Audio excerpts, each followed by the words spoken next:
Welcome to the Longshore Insider Podcast from the American Equity Underwriters. At AEU, we are passionate about helping waterfront employers protect their workers and their businesses. Join us as we explore practical strategies for improving workplace safety, effective claims management, and much more. So let's dive in. Welcome to the Longshore Insider Podcast. Hello, and thank you for listening to the AEU Longshore Insider Podcast. In this series, our focus is safety. Specifically, we're speaking with health and safety experts about what they do to develop and maintain a culture of safety among their teams and within their organizations. Hello, I'm Mike Jernigan with the American Equity Underwriters. I'm joined today by Loss Control Manager Matt Hockman, who's here to provide his insight on AEU's approach to safety, and Raymond Hendry, HSE and HR Manager of Gulf South Services. It's nice to have you guys with us. Thank you. Thank you. Raymond, can you tell me a little bit about what it is you do with Gulf South Services every day, specifically related to scaffolding? Okay. So Gulf South Services is a provider of scaffolding, coatings, and insulation in a very wide variety of places within the United States. We do provide direct to the offshore drilling platforms, drill ships, but then we chase it through the midstream into the refining process, but we also do commercial scaffolding. We also do nuclear, pulp, paper.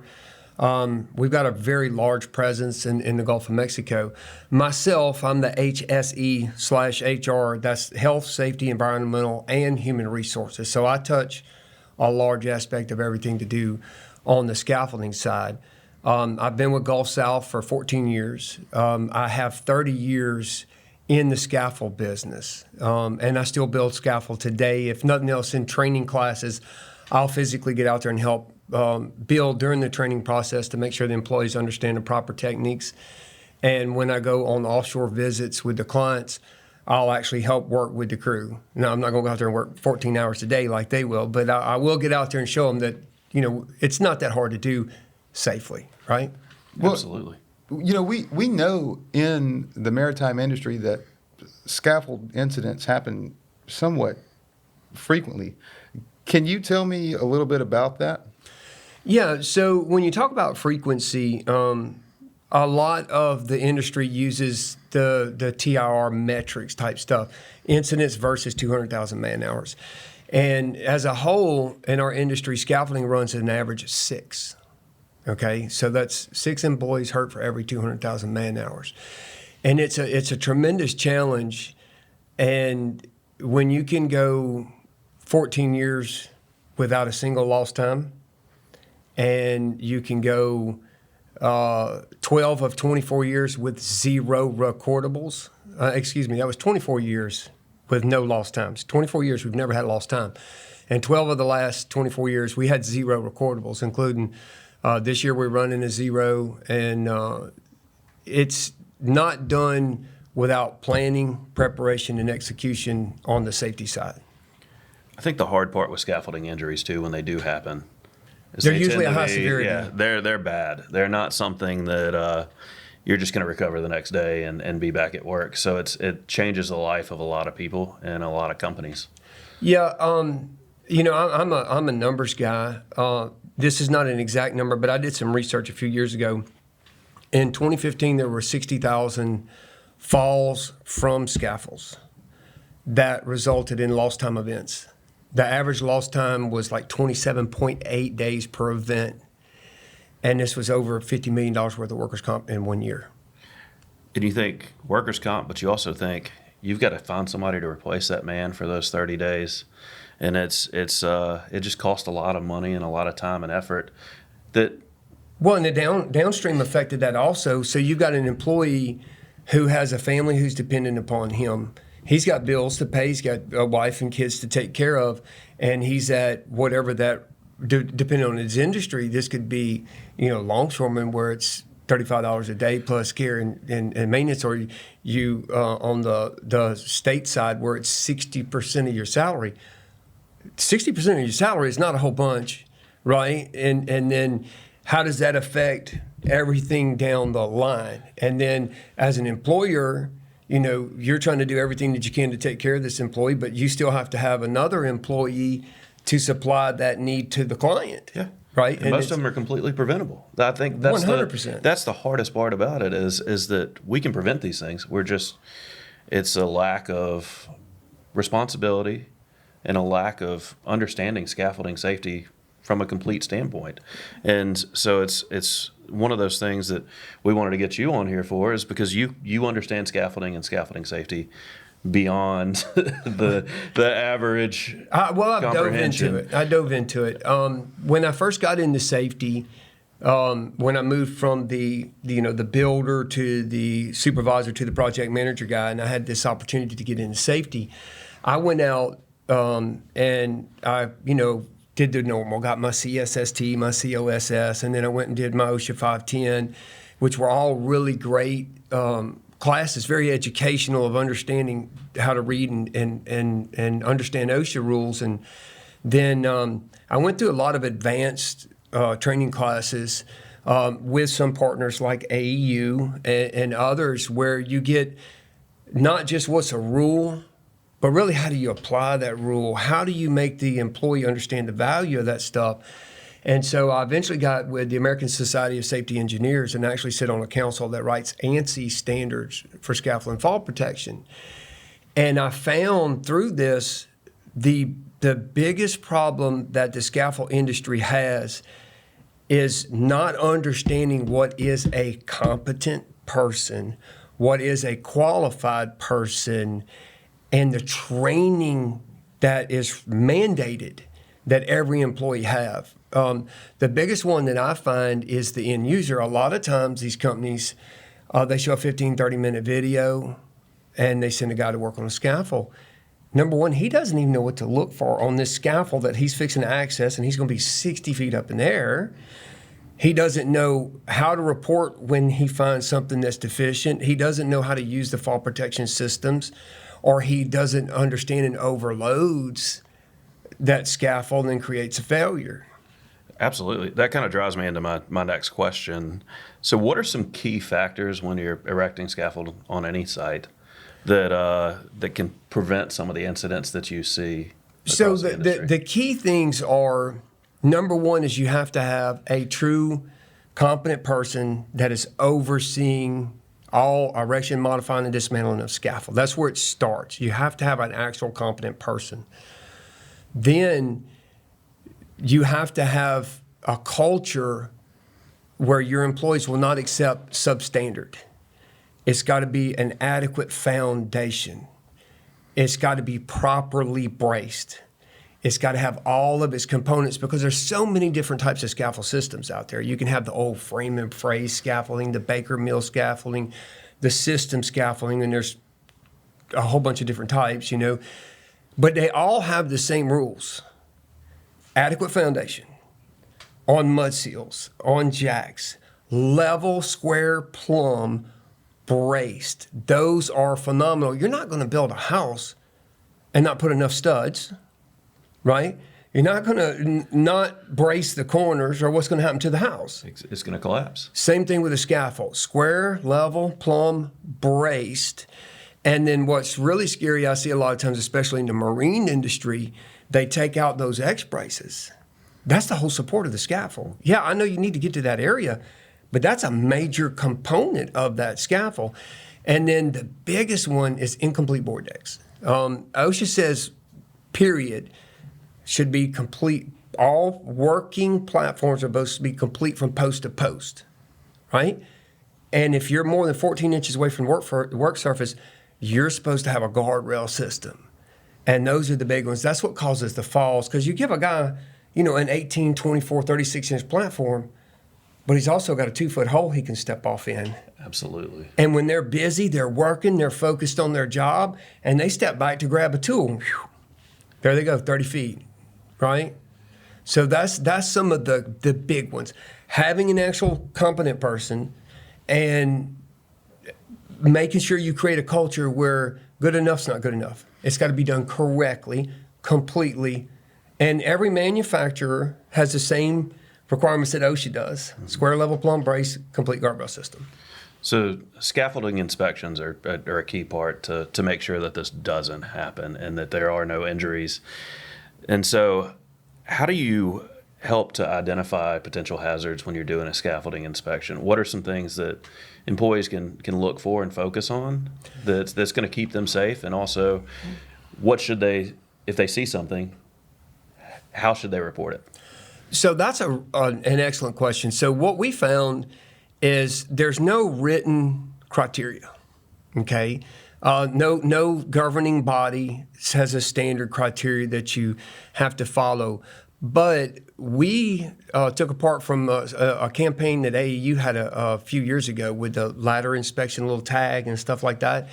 So we've come up with both a written and a once over with a tag and it starts at the base. And just the kind of the stuff that we talked about, but it's a checklist.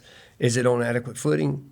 Is it on mud seals? Is it level? Is it square? Is it plumb? Is it properly braced? Does it have a proper ladder access? Then the competent person has to access the deck, and there's a checklist across the deck to make sure that all the components in place, falling object protection, fall protection, and these components on a written checkoff, and that creates accountability, right? Somebody's got to be held accountable for this because you're putting your name saying, I'm saying this is okay. Absolutely. And so, but that's the end product that we're looking for. But you have to go backwards. You got to have a training program. One of the greatest things that I've seen a lot of companies have started implementing is they're actually doing user training. And that's important because a lot of people don't know that. They think just a scaffold person's got to be trained. But there's actually a component in scaffolding under training under 454. And the first one's not for the scaffold builder. The first one's actually for the user. 454A says that every person, each employee who performs work while on a scaffold, so that doesn't matter, welder, fitter, electrician, whatever, painter, they got to have scaffold training. It's very specific. Fall protection hazards, how to use them, modify them, load capacities, electrical hazards, and these types of things. And that's the biggest gap. And that's also the biggest opportunity for improvement. If we can get everybody on board with saying, hey, yeah, I know you don't build scaffold, you're just this guy, right? And all the crafts have to work together, right? We build scaffolds so that they can weld or do the electrical. But if we can get everybody on that same page, when that electrician or that welder or that fitter or that painter walks up and he goes, well, wait a minute, there's a great big hole in the deck. I'm not getting up there. Stop work authority. Silence his permission. Right. Yeah. It's an opportunity to say, I'm not getting up there. Call the scaffold guys, right? And then we get that fixed, and then you've got a safe work deck, and everybody goes, makes money and goes home. And they may not be the ones that are injured by that, but they see that somebody else could be injured, and you got to look out for everybody. And that's what safety is. It's a culture. It's not just okay, we're going to do this right because it's what the regulations say we have to do. Right. We're going to do it right because it's the right thing to do, and looking out for each other. 100%. Well, if you think the very definition of safety, the condition of being free from incurring or creating hurt, injury, or loss. To create that condition, everybody has to participate to create that condition. Because we can do everything perfect, but if you got another individual that's not bought in, he can create that change in the condition where we get hurt. And there's so many opportunities. Having a true inspection program, those check-off lists, a tagging system, and the end user training to teach them how to recognize when a scaffold's not built right, you're going to eliminate all your accidents. So how often should a scaffold be inspected? That's actually not a should. That's a shall, right? Yeah, exactly. I mean, that really is. That's a shall. Scaffolds have to be inspected before each shift, okay? Now, if nobody's working Saturday and Sunday, you don't have to send somebody to inspect a scaffold if there's no work being performed. But if you've got a 3-shift work week where that's what you're doing, everybody's working 3 shifts, your morning, afternoon, and night shift, that scaffold's got to be inspected 3 times, right? If you're doing the 12 and 12, it's got to be inspected twice, right? So, but yeah, because I inspected this morning, but you come on a night shift, what happened during the day? Yeah. That could have adversely affect that scaffold, right? Yep. A lot of things can change throughout the day. So it has to be inspected again before the night shift, right? And that doesn't matter 6 a.m. Monday when we get started back again, it's got to be inspected again. Well, in the Gulf, it's where you specifically work, our weather changes consistently. Not just daily by the hour. Yeah, it could change by the minute. Right. So I think inspections are a key to making sure that we continue to work safely day to day. You mentioned the inspections and the competency and the things that it requires to work safely. And when you say competent person, can you talk about specifically what that means, what a competent person is when it comes to scaffold building and inspection? Yeah, I actually get asked this a whole bunch. All right, how much training does my guy have to have, or how many years experience does my guy have to have for me to deem him competent? And OSHA has zero written requirement to that. The person must be able, right? It's an ability to recognize existing or predictable hazards, which are unsafe and can hurt employees, and have the authority to take corrective action, okay? So competency is actually huge, right? And when you think about that overall, and it's not just competency is subject specific, but it also encompasses the entire work area. So, right, I'm competent on scaffold. I'm not necessarily competent on electrical, right? But for me to be competent on scaffold, I have to also be aware of electrical hazards, right? Oh, yeah, well, there's a trench over there, and they're working in this. And, so it's subject specific, but you must have an overall awareness of safety. And that's not something you just get in a 40-hour class, right? There's a lot of great ones out there, but it's an ability. And no amount of training equals, no amount of experience equals. And it has to be observed, it has to be recognized, and then once it's recognized, and a lot of companies do it through written documentation, testing program and stuff like that, then that person becomes authorized and accountable. But until you're in the field and you're actually doing it, it's so hard to just sit in a classroom, you go through a training, okay, I understand it. No, it's not. That's not the way it works. You got to be in the field, you got to understand, and you need to work with somebody who is competent for a period of time, because that's how you're going to really. That's the only way that you can ever prove competency is you have to have another person that is competent and or qualified, observe that person actually in the field, because scaffolding has like so many different uses, and we actually go upside down a lot of times on offshore. You think scaffold from the ground up, but there's times in scenarios in the offshore world where we start up top and build down. And if you've never been exposed to that kind of scenario or situation, it's going to be very foreign, and you may have to take a step back and look to the next guy and say, have you done this before as well, right? And it can be very, very complex. And you can get a lot of scenarios where a person could have 10 years experience in, say, the commercial side, building on high rises and residentials, which is its own little animal, right? I mean, those are very complex and technical and huge duty ratings and stuff on them. But you put them in a plant or refinery scenario, and they're wondering, where do I start? Once you've learned that part of it, the rest of it is kind of the Lego system, right? But with some rules. So as HSC and HR director, you're out on job sites, and I'm sure you yourself are inspecting work that's being done, and you're taking a look at these things, just watching your employees do their thing. Have you yourself ever spotted an issue and had to call it out? And when that happens, what does that look like for you? So you have a lot of different types of scenarios that you're bundling into this, right? So, but anything that is an immediate risk, that's a stop on the spot. Get whoever's responsible over there. We red tag that scaffold, barricade that scaffold off, and nobody gets on it until it gets fixed. Period. That's anything that's a fall potential or what we call severe. Then you have what we call opportunity improvement. You could have done this better. You could have done better. I don't like that ladder access. There's probably some exposure. Somebody could hit their back, their head, or something like that.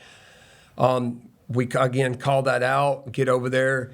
We might put a yellow tag on it. We might write some additional hazard recognition on the tag, might send somebody up to barricade that bar, pipe, whatever sticking out could be, until we can come back and move that access. It's levels, right? And then sometimes it's, well, we could have done this better, this better, this better, and that's a follow-up at the end of the inspection with our opportunities to improve. But anything that's a severe, hey, it's a stop work on the spot. You get somebody over here, we red tag, barricade off, and you get this fixed. And everybody should have the authority to do that. Oh, yeah. I mean, our company has a very, very, very strong culture of stop work authority. You do it in a professional manner, but you cannot be scared. And that also goes back to our motto of silence is permission. If you don't say anything, you're giving permission for it to continue. But every employee has stop work authority that can walk up and say, hey, time out, I'm not comfortable. Let's talk about this. And maybe it's just I didn't understand. Okay? Oh, well, that makes perfect sense now. But maybe it's like, hey, you brought up a legitimate point. Or maybe it's, look, I don't care if we've got to go get the OIM or the head safety guy or whatever, somebody's going to lose a finger, but you've got to be willing to step up. And you've got to support it from the management side, especially, even when the employee's wrong. Even when the employee's wrong, that's the hard one, right? But even when that employee's wrong, and we've had those scenarios, he was doing it for the right reason. We had conversations about it. Everybody's on the same page, and we went on, and he was wrong. But we supported him, we thanked him, we appreciated him, did a little more education, right? That's an important part of it.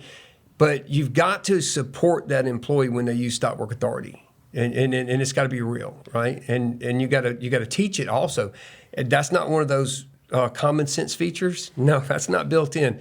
You got to explain to employees that this is expected, it's encouraged, it's promoted, and you got to be willing to do it. And it's an opportunity. It's an opportunity for growth. Yes. For them and for your team. Without a doubt. You mentioned Gulf South Services' extraordinary safety record. And I can only imagine that everything that you're saying contributes to that. And it's funny, we sit here and I've got a list of questions to ask you, and you answer them before I get to them, and it's because I think your approach and your views are so thorough already. But can you just talk just a little bit more about what those employees that ability to stop that work and to do that, how does that make them feel, that empowerment? Do you see that reflected in their attitudes? Yeah, well, so it kind of starts out, the whole culture of Gulf South, I have to throw a bone here, is because our owner is a safety professional. He worked in the field and fought that battle that we fight. Production versus safety, profitability versus safety. And so Ryan started his business with the concept of employee safety will be first, and it'll be above anything. And so that culture's been driven from the owner down, right? And so it made it really easy for me to come in, partner with, and look, I'm not scared to ask, can I see your observation program? Can I see your behavior base? And if you got something better, I'm going to ask you, can I borrow? And certain things are copyrighted and you can't, but anything that I can. And so we spent a few years trying to build a really good behavior-based program. Then tie that in with a huge amount of employee training on the importance of stop work authority and tying it in non-punitive, non-punishable to the BBS program, and then recognizing we do all, and there's a lot of companies do different stuff. You don't buy safety, but you can reward good behavior. And it can be a trinket program. You give them hats, you give them cool OSHA-approved safety glasses that they'll actually wear, and an FRC shirt with their name on it. Safety observer. That goes, because the next guy goes, how do I get one of them? No, exactly. You stop work for something. You stop work, protect somebody, do something right. Yes, we get paid to do a job.